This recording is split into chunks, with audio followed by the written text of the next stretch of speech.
Hello and good morning everyone. I welcome you all at Duos News Analysis. Today is 14 July 2023 and we are going to discuss important news and articles from The Hindu newspaper. So let's see what important news we got ready to discuss. So before starting the video, for PDF join Telegram channel Duos News Analysis. Link आपको description box में provided है. Make sure video को last तक देखें so that सारी important news आपकी यहाँ पर cover हो. तो चलिए स्टार्ट करते हैं और देखते हैं आज हमें क्या क्या डिस्कस करना है. Now first very important article with PM flying to Paris, India approves plan to buy 26 Rafale M jets. Now we all know that हमारे जो प्राइम मिनिस्टर नरेंद्र मोदी जी हैं वो फ्रांस की विजिट में गए हुए हैं और इस विजिट के दौरान ही क्या हुआ है, मतलब दौरान कह सकते हैं, और इससे पहले जैसे ही उन्होंने यहाँ पे लैंडिंग की तो हमारा जो डिफेंस एक्विजिशन काउंसिल है उनके द्वारा क्या हुआ, अप्रूवल हुआ procurement of 26 Rafale M fighters, है ना. यहाँ पर जो आप राफेल का यहाँ पे कंटिन्यूसली न्यूज में आप सुनते ही रहते हैं कि ये क्या आपके जेट्स हैं, तो इसी के चलते आप यहाँ पर देखेंगे Defence Acquisition Council chaired by defence minister Rajnath Singh accord approval for the procurement of 26 Rafale M fighters which will be operate off the aircraft carrier and 3 additional Scorpene class diesel electric submarine from France. तो यहां से हम क्या कर रहे हैं, France से आप देखेंगे 26 आपके जो राफेल एम फाइटर जेट है उनको यहाँ पे उनका प्रोक्योरमेंट किया जाएगा. उसको हम बाय करेंगे किससे, फ्रांस से. उसके बाद हम देखेंगे यहाँ पे जो सॉर्पिन क्लास डीजल इलेक्ट्रिक सबमरीन है उसे भी यहाँ पे फ्रांस से क्या किया जाएगा, परचेस किया जाएगा. ओके, तो यहाँ पर हमारे लिए जो फ्रांस है वो बहुत ज्यादा इंपॉर्टेंट हो जाता है. क्यों इंपॉर्टेंट हो जाता है, आप सभी को पता है. फ्रांस क्या है, आपका यूएन का एक परमानेंट मेंबर भी है. ओके, और उसके बाद हम देखते हैं कि हम पहले रशिया से बहुत ज्यादा क्या करते थे, जो डिफेंस इक्विपमेंट्स हैं वो परचेस करते थे. उसके बाद क्या हुआ था, फिर हम ये अपना जो डिफेंस इक्विपमेंट जो परचेस है उसको डाइवर्सिफाई किया. हम अदर कंट्रीज से भी क्या करने लगे, उसको परचेस करने लगे. तो यहाँ पर हमने फिर इजराइल के साथ हमने अपना परचेस स्टार्ट किया, है ना. हमारा जो ट्रेड था, डिफेंस का जो ट्रेड था, हमने इजराइल के साथ स्टार्ट किया, फ्रांस के साथ यहाँ पे स्टार्ट किया, यूएस के साथ स्टार्ट किया. तो एक टाइम पर ऐसा आ गया था कि आफ्टर रशिया सबसे ज्यादा हम पहले रशिया के साथ क्या करते थे, जो डिफेंस इक्विपमेंट है उसको परचेस करते थे. बट क्या होता है, जब हम न्यूक्लियर टेस्ट करते हैं तो यूएसए हमारे ऊपर सैंक्शंस लगा देता है. और जब ये सैंक्शंस हटते हैं तो यूएस यहाँ पर उसकी यूएस की आप कह सकते हैं कि आपकी डिमांड ये होती है कि आप क्या करते हैं कि आपका जो डिफेंस सिस्टम है उसको डाइवर्सिफाई करेंगे. मतलब सिर्फ रशिया से ही नहीं, आप अदर कंट्रीज से भी क्या करें, डिफेंस इक्विपमेंट परचेस करें. ओके, तो इसी के चलते इंडिया ने भी अपना जो डिफेंस का प्रोक्योरमेंट है मतलब परचेस करने का उसको डाइवर्सिफाई किया. हमने इजराइल से, फ्रांस से, यूएसए से यहाँ पर जो डिफेंस इक्विपमेंट है उसको परचेस करने लगे. ओके, तो एक टाइम पर ऐसा आ गया था कि आफ्टर रशिया सबसे ज्यादा हम जो परचेस हमारी होने लगी, किससे होने लगी, फ्रांस से होने लगी. इसलिए यहाँ पर फ्रांस हमारे लिए बहुत ज्यादा इंपॉर्टेंट हो जाता है. अदर फैक्टर्स में आप देखेंगे कि यहाँ पर हमारे लिए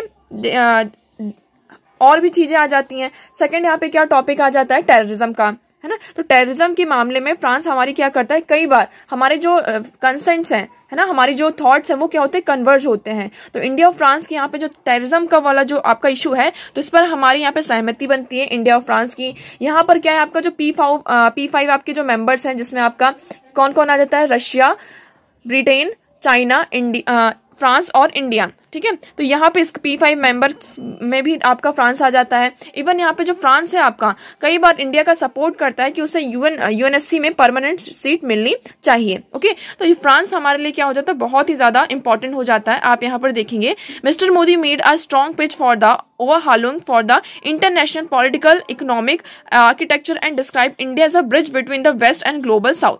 और यहाँ पे ये भी कहा कि इंडिया का एक ब्रिज की तरह काम कर सकता है, किसके बीच में, वेस्ट और साउथ, ग्लोबल साउथ के बीच में. तो आपको ये लाइन यहाँ पर याद रखनी है कि India as a bridge between the west and global south, है ना. तो इंडिया क्या है, क्योंकि इंडिया का जो डायस्पोरा है उसकी कम्युनिटी है बहुत बड़ी है और वो जो सारे इश्यूज है उसको एड्रेस कर सकता है.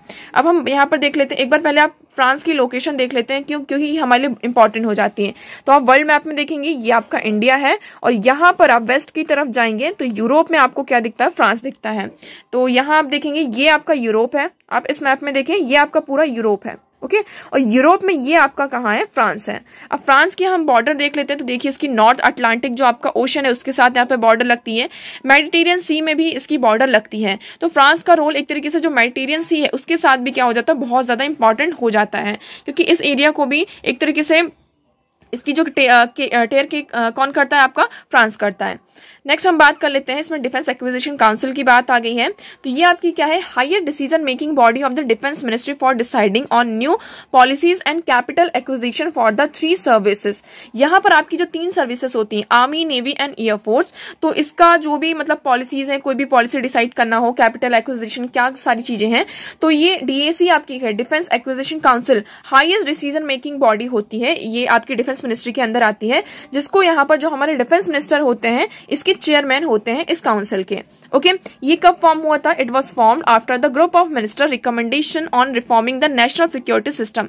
ये 1999 में जब आपका कारगिल वॉर होता है, तो कारगिल वॉर के बाद जो हमारा नेशनल सिक्योरिटी सिस्टम है उसको रिफॉर्म करने के लिए यहाँ पर रिकमेंडेशंस आती हैं वेरियस मिनिस्टर्स की, और उसके बाद यहाँ पर 2001 में हम क्या देखते हैं, डिफेंस एक्विजिशन काउंसिल को क्रिएट किया जाता है। ओके, तो आई होप आपको यहाँ पर अब क्लियर होगा इसका फंक्शन क्या है, कि give in principle approval to complete acquisition and the AON monitor the progress and major projects on the feedback from the defence procurement board. तो यहाँ पर जो आपका डिफेंस प्रोक्योरमेंट बोर्ड है, उसके यहाँ पे क्या क्या मेजर प्रोजेक्ट्स हैं, उसको फीडबैक प्रोवाइड करना, उन्हें मॉनिटर करना है ना, कैपिटल को यहाँ पर एक्विजिशन करना, यहाँ पे जो डिफेंस इक्विपमेंट्स है उसका एक्विजिशन करना, उन्हें अप्रूव करना। तो ये सारा काम किसका हो जाता है? आपका डिफेंस एक्विजिशन काउंसिल का हो जाता है। ओके, तो आई होप आपको ये आर्टिकल पूरा यहाँ पर क्लियर होगा, कोई भी डाउट नहीं है। अगर आपको कुछ भी डाउट यहाँ पर समझ आता है तो आप कमेंट सेक्शन में हमसे पूछ सकते हैं। अब चलिए बढ़ते हैं हमारे क्वेश्चन की तरफ। आज का हमारा क्वेश्चन है, कंसिडर द फॉलोइंग रिवर्स। तो हमने कल ये क्वेश्चन किया था, यहाँ पे कुछ लोगों ने आंसर किया था और कई लोगों ने आंसर नहीं किया। आप लोगों को यहाँ पर इस क्वेश्चन के आंसर करने हैं। अगर आपको नहीं पता है, स्टिल आप उसके बारे में पढ़िए। एटलीस्ट आपसे क्या होगा, आपका एक एक टॉपिक जो होगा यहाँ पर क्लियर होता जाएगा और आपका रिवीजन भी यहाँ पर होता जाएगा। ठीक है, तो हमारा कल का ये क्वेश्चन था, कंसिडर द फॉलोइंग रिवर्स। यहाँ पर आपके पास कुछ रिवर्स दी गई हैं और उन्हें देखते हुए आपको ये बताना है कि which of the above flows through Arunachal Pradesh. इसमें से आपके पास 3 रिवर हैं, बराक, लोहित एंड सुबनसिरी। इसमें से कौन सी रिवर अरुणाचल प्रदेश से होकर आपकी निकलती है? तो आपके पास ऑप्शन क्या कहते हैं, first 1 only, 2 and 3 only, 1 and 3 only and 1, 2, 3। तो क्या सिर्फ बराक रिवर यहाँ पे अरुणाचल प्रदेश से निकलती है? क्या लोहित और सुबनसिरी, क्या बराक एंड सुबनसिरी एंड क्या तीनों की तीनों रिवर अरुणाचल प्रदेश से निकलती हैं? तो आप लोग वीडियो को पॉज करेंगे और कल जिन्होंने आंसर नहीं दिया तो आज वो लोग कमेंट सेक्शन में इस क्वेश्चन का आंसर करेंगे। तो चलिए, मैं उम्मीद करती हूँ यहाँ पे सभी ने आंसर किया होगा और अब इस क्वेश्चन का हम आंसर देखते हैं। तो देखिए, बराक रिवर आपकी जो है कहाँ से निकलती है? मिजोरम और मणिपुर से निकलती है। आप इस मैप में देखेंगे तो आपको यहाँ पर क्लियर होगा। ये यहाँ पर आपका ये है मेघालय, ये आसाम है, ये मणिपुर है, ये म्यांमार और ये मिजोरम। ओके, तो यहाँ पर आप देखेंगे ये आपकी बराक रिवर ये निकल रही है। देखिए, मणिपुर से होते हुए ये यहाँ से मिजोरम से होते हुए यहाँ से निकलती है। तो बराक रिवर आपकी कहाँ से निकल रही है? मणिपुर एंड मिजोरम से। ओके, अब हम बात करते हैं किसकी? लोहित एंड सुबनसिरी की। तो लोहित आपकी रिवर कहाँ से निकलती है? ये यहाँ से निकलती है। ओके, और लोहित ये है और ये सुबनसिरी ये है। तो ये जो 2 आपकी रिवर है वो आपकी अरुणाचल प्रदेश से होकर फ्लो होती है। तो आपका राइट ऑप्शन क्या हो जाता है? 2 and 3, मतलब ऑप्शन बी आपका यहाँ पर राइट ऑप्शन होगा। ओके, तो मैं उम्मीद करती हूँ यहाँ पे सभी के आंसर सही होंगे। अब बढ़ते हैं हमारे नेक्स्ट क्वेश्चन की तरफ। तो हमारा नेक्स्ट क्वेश्चन है, कंसिडर द फॉलोइंग रिवर्स। यहाँ पर आपके पास कुछ रिवर्स के नाम दिए गए हैं और हमें ये बताना है कि विच ऑफ द फॉलोइंग, मतलब कि which of the above are tributaries of Godavari. यहाँ पर जो आपकी गोदावरी रिवर है उसकी कौन कौन से ट्रिब्यूटरीज हैं? तो वंशधारा, इंद्रावती, प्राणहिता एंड पेनार। तो प्राणहिता, इंद्रावती, पेनार और वंशधारा, इसमें से आपकी कौन सी जो रिवर है वो गोदावरी की ट्रिब्यूटरीज है? तो आप सभी को यहाँ पर कमेंट सेक्शन में इस क्वेश्चन का आंसर करना है। सभी को इस क्वेश्चन का आंसर करना है। ओके, नहीं पता है तो आप लोग आपके जो रिसोर्सेस हैं, आपका जो स्टडी मटेरियल है, आप उनकी हेल्प लीजिए और उसके बाद कमेंट सेक्शन में इस क्वेश्चन का आंसर करेंगे। आपको कल इस क्वेश्चन का आंसर दिया जाएगा। ओके, चलिए आगे बढ़ते हैं हमारे नेक्स्ट क्वेश्चन की तरफ। तो next question is, what was and were the objects of queen Victoria proclamation 1858। ये आपका 2014 का क्वेश्चन है और यहाँ पर ये कहा जा रहा है कि आपका क्वीन विक्टोरिया प्रोक्लेमेशन आता है 1858 में। इसके क्या ऑब्जेक्टिव्स थे, मतलब इसके क्या क्या ऑब्जेक्ट्स थे? तो आपके पास यहाँ पर 3 स्टेटमेंट है। पहला क्या है? To disclaim any intention to annex Indian state. तो इनका क्या था, to disclaim any intention to annex Indian state, to place the Indian administration under the British crown. क्या यहाँ पर ब्रिटिश जो इंडियन एडमिनिस्ट्रेशन था उसको ब्रिटिश क्राउन के अंदर लेकर आना था। To regulate East India company's trade with India. क्या इसका ये जो प्रोक्लेमेशन आता था इसका ऑब्जेक्टिव ये था कि वो ईस्ट इंडिया जो कंपनी उसका ट्रेड जो इंडिया के साथ है उसको रेगुलेट करना। ओके, तो इसमें से कौन सा स्टेटमेंट सही और कौन सा स्टेटमेंट गलत है आप लोग कमेंट सेक्शन में बताएंगे। नेक्स्ट क्वेश्चन की तरफ बढ़ते हैं। हमारा नेक्स्ट क्वेश्चन है, with reference to 8 August 1942 in Indian history which of the following statement is correct. तो यहाँ पर 8 अगस्त 1952 को क्या हुआ था वो आप लोगों को बताना है। Quit India resolution was adopted by AICC। क्या यहाँ पर जो क्विट इंडिया रेजोल्यूशन था उसको अडॉप्ट किया गया था AICC के द्वारा। The viceroy executive council was expanded to include more Indians. क्या यहाँ पर जो वाइसरॉय काउंसिल थी आपकी एग्जीक्यूटिव काउंसिल उसको एक्सपेंड किया गया था, क्या उसमें जो ज्यादा से ज्यादा इंडियंस थे उसको इंक्लूड किया गया था। The Congress minister resign in 7 provinces. क्या यहाँ पर 8 अगस्त 1942 को आपकी जो कांग्रेस मिनिस्ट्रीज थी उन्होंने रिजाइन कर दिया था। Cripps proposal and Indian Union full dominion status were once the Second World War was over. तो क्या यहाँ पर क्रिप्स प्रपोजल आया था और उन्होंने क्या किया था, इंडियन यूनियन को फुल डोमिनेशन का जो स्टेटस है वो प्रोवाइड कर दिया था आफ्टर सेकेंड वर्ल्ड वॉर। तो इसमें से कौन सी स्टेटमेंट मतलब कौन सा इवेंट आपका 8 अगस्त 1942 को हुआ था ये आप लोगों को बताना है। तो कमेंट सेक्शन में आप लोग इन दोनों क्वेश्चन के आंसर करेंगे। वीडियो के लास्ट में आपको इसके आंसर दिए जाएंगे तो आप लास्ट तक वीडियो को जरूर देखिएगा। अब चलिए आगे बढ़ते हैं और हमारा आज का नेक्स्ट आर्टिकल है, An unacceptable verdict in the constitutional sense। यहाँ पर क्या हुआ है, जो आप पहले हम कंटेक्स्ट की बात करते हैं। कंटेक्स्ट हमारा ये है कि दो आपके कपल्स थे, है ना, मतलब एक कपल्स थे और वो दोनों अलग अलग रिलीजन के रहते थे, है ना, मतलब दोनों अलग अलग रिलीजन के, और तो वो वहां पर किराए से किसी के यहाँ घर पे रहते थे। तो यहाँ पर जो किराए से किसी घर पे रहते थे, इवन जो पुलिस थी वो भी उनको क्या करती थी एक तरीके से। तो आप देखेंगे a judgment by Allahabad High Court recently declining the prayer by an interfaith couple in live-in relationship for protection from police harassment। तो यहाँ पे पुलिस क्या करती थी, उन्हें हरास करती थी।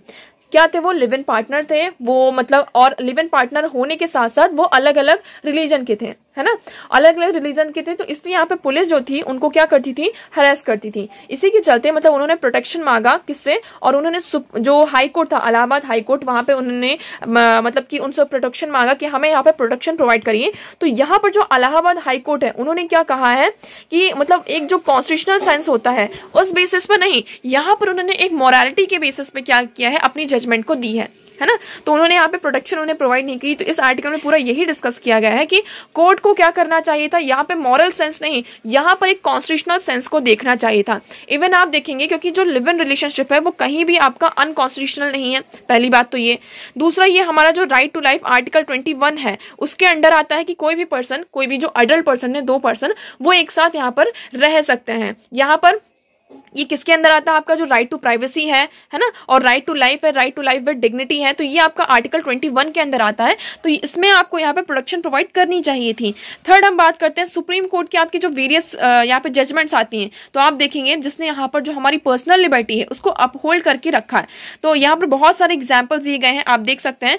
Joseph Shine versus Union of India 2018 का आपका ये 2018 का आपका ये केस है। The court decriminalize adultery as a defined under the section 497। यहाँ पर 2018 में सेक्शन 497 जो आपका इंडियन पीनल कोड का है, एडल्ट्री, उसको डिक्रिमिनलाइज किया था। उसके बाद आप नेक्स्ट यहाँ पर देखेंगे Fidelity the value but not one that the state should polish adultery indefinite and the law Harvard university.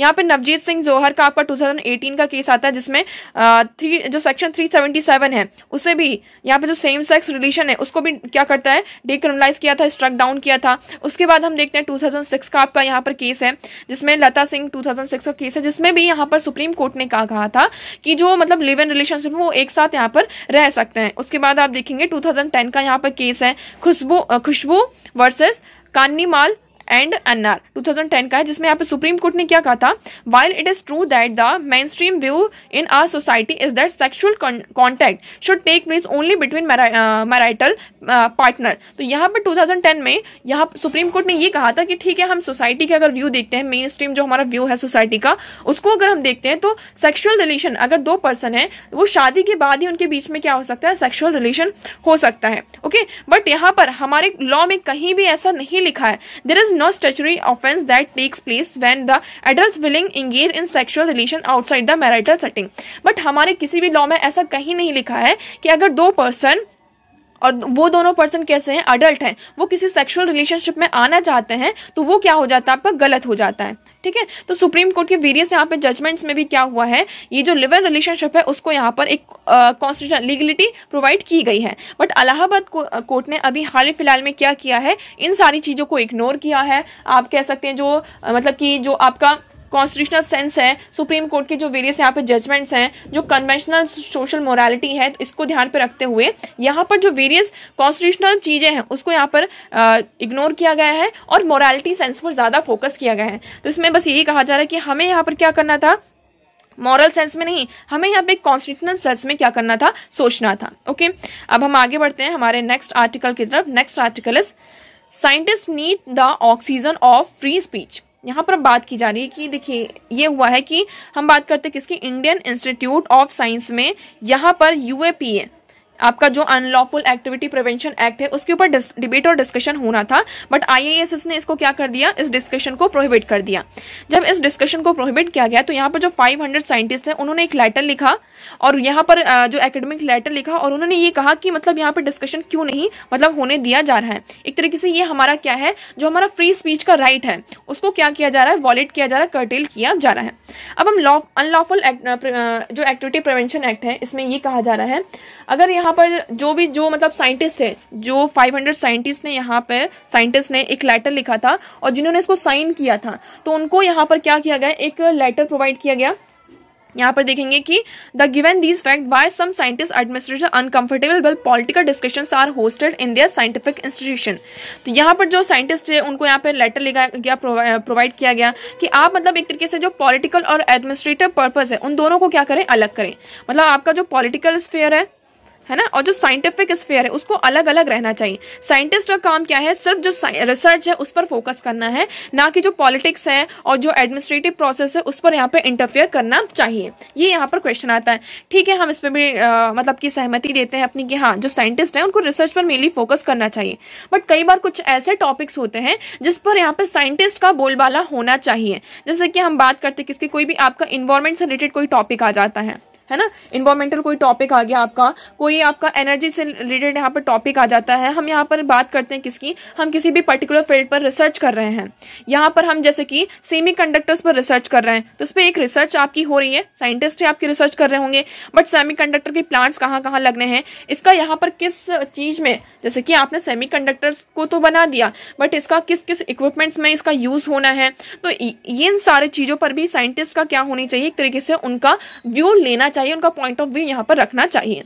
तो इस आर्टिकल में इतना कुछ भी नहीं है, सिर्फ हमारे लिए एक इंपॉर्टेंट चीज आ जाती है जिसे हमें पढ़ना है, यूएपीए। ठीक है, अनलॉफुल एक्टिविटी प्रिवेंशन एक्ट। अब ये क्या है इसके बारे में हम पढ़ लेंगे, बट इस आर्टिकल में हम आपको समझ में आए क्या कहना चाहते हैं कि साइंटिस्ट को इसमें ये कहा जा रहा है कि मेनली किसमें इंगेज होना चाहिए, आपको रिसर्च में इंगेज होना चाहिए। तो देखिए यहाँ पर देखिए, बट कुछ आपकी ऐसी फील्ड होती हैं जैसे कि हम बात करते हैं कुछ साइंटिफिक फील्ड्स की, such as quantum physics are further separated from current affairs. यहाँ पर जो क्वांटम फिजिक्स है उसको यहाँ पे सेपरेट किया जाता है करंट अफेयर्स से।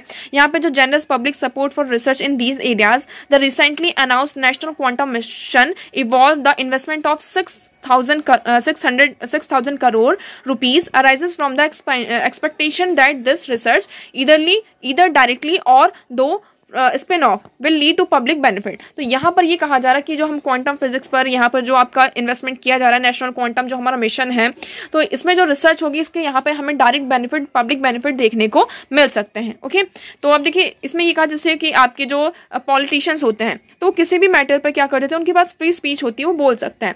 इसी तरीके से यहाँ पर रिसर्चर्स को भी यहाँ पर क्या प्रोवाइड करना चाहिए, फ्री स्पीच। मतलब उनको एक तरीके से जो उनकी फ्री स्पीच है वो हर एक स्फीयर में क्या कर सकते हैं, बोल सकते हैं, उनको यहाँ पर फ्री स्पीच का प्रोविजन करना चाहिए। अब हम बात कर लेते हैं अनलॉफुल एक्टिविटी प्रिवेंशन यूएपीए की, अनलॉफुल एक्टिविटी प्रिवेंशन एक्ट की। तो ये क्या है, इसमें मतलब कि आप कोई भी ऐसी एक्टिविटी करते हैं जो कि अनलॉफुल है, जैसे कि हम टेररिज्म की बात करते हैं, है ना। तो ये देखेंगे, in order to protect India sovereignty and integrity the constitution 16th amendment आता है आपका 1963 में, जो यहाँ पे पास करता है set reasonable restrictions on the freedom of speech and expression. यहाँ पर कुछ रिस्ट्रिक्शंस यहाँ पर पुट करता है।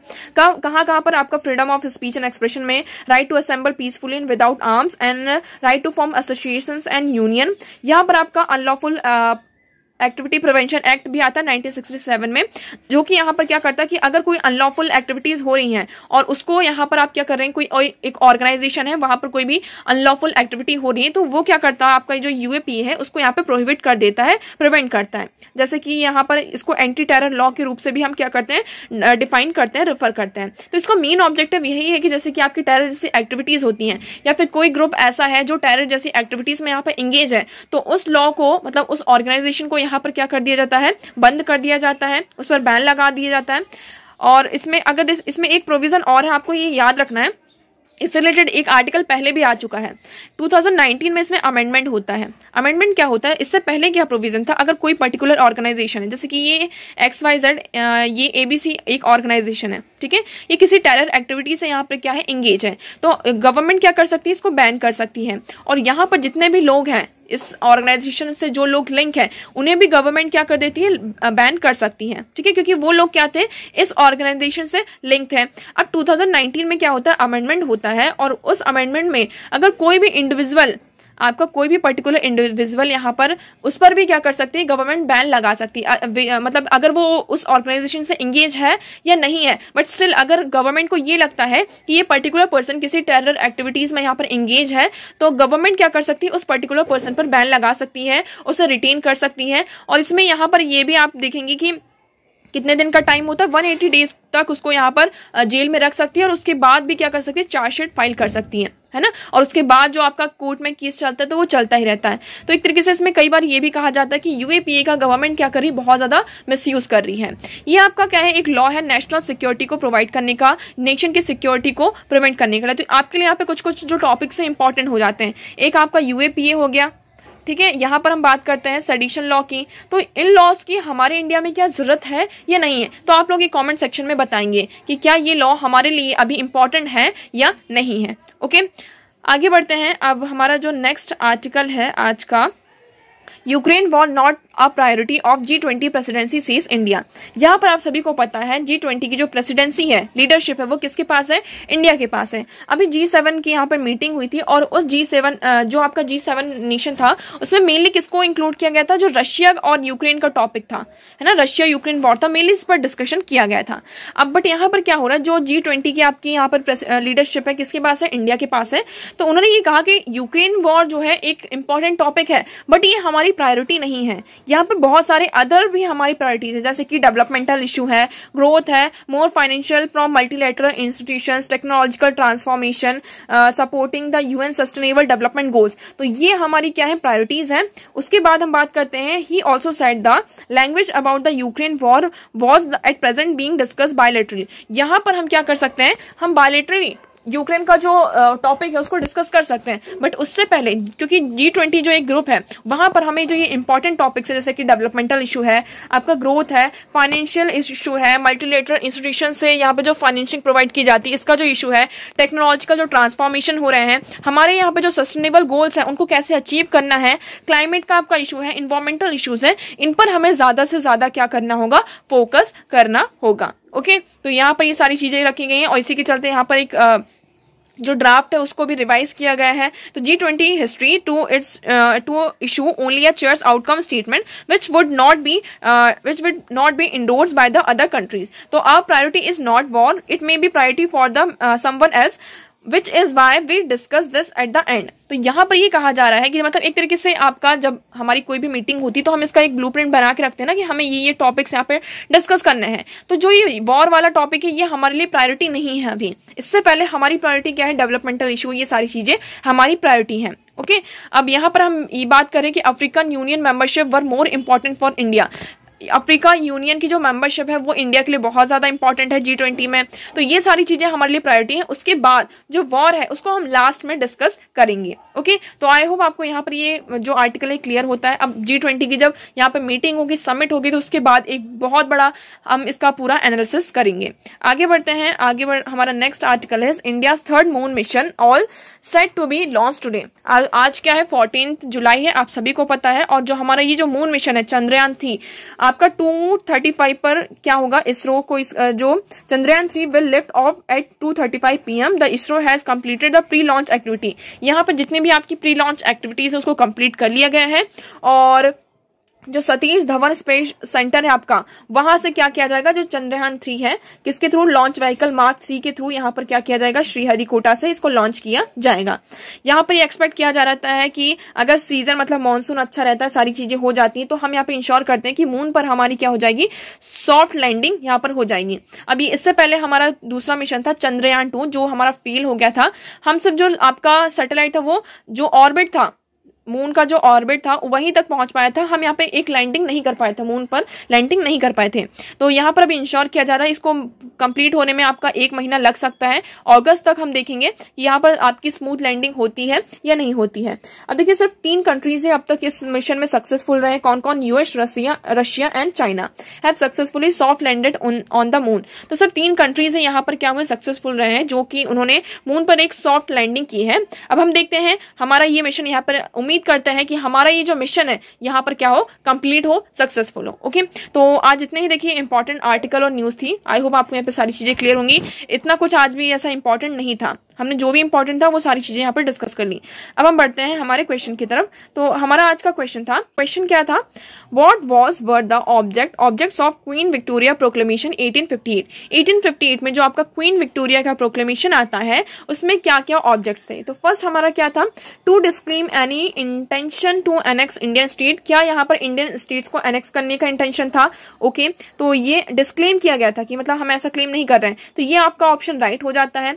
To place the Indian administration under the British crown, ये भी आपका सही है। To regulate East India company's trade with India, ये आपका स्टेटमेंट गलत हो जाता है। तो आपका राइट ऑप्शन होता है 1 और 2 ओनली। ओके, नेक्स्ट हम बात करते हैं with reference to 8 August 1942 in India's history which of the following statement is correct. यहाँ पर आपको ये बताना है कि 8 अगस्त 1942 को कौन सा इवेंट आपका मेनली हुआ था।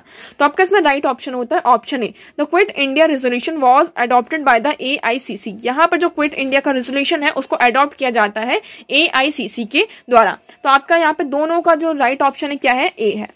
तो मैं उम्मीद करती हूँ यहाँ पे सभी के ऑप्शन सही होंगे। इसका जो एक्सप्लेनेशन है आपको यहाँ पे PDF में प्रोवाइड किया गया है, आप इसको अच्छे से यहाँ पर रीड कर सकते हैं। Okay, so that's for all today. I hope आपको सारी चीजें क्लियर होंगी। अगर आपको कोई भी डाउट है किसी भी चीज से रिलेटेड तो आप कॉमेंट सेक्शन में पूछ सकते हैं।